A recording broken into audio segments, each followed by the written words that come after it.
নমস্কার বন্ধুরা, welcome to সিনে ইনসাইট। অনুরাগের ছোঁয়ায় আজকের পর্বে দেখবেন দীপা সূর্যকে বলে, আপনি আমাদের বলেননি কেন যে কুমার জেল থেকে পালিয়ে গেছে। সূর্য বলে, এসব ঘটনার মধ্যে আমি একদমই ভুলে গেছি। প্রতীক বলে, এটা কিন্তু তুই অন্যায় করেছিস। সূর্য বলে, সরি। এদিকে মিশকা জানতে পারে লাবণ্য আর বেঁচে নেই।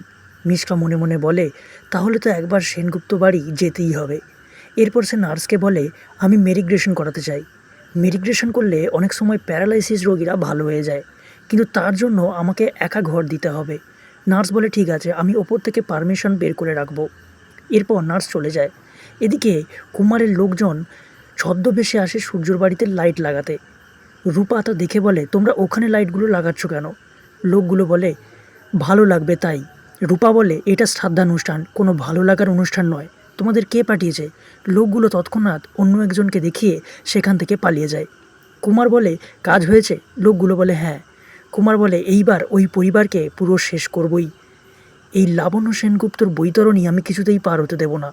এরপর মিশকা বুড়ির ছদ্মবেশে এসে লাবণ্যর গলায় মালা দিলে পেছন থেকে একজন হাত দিলে মিশকা চমকে যায়।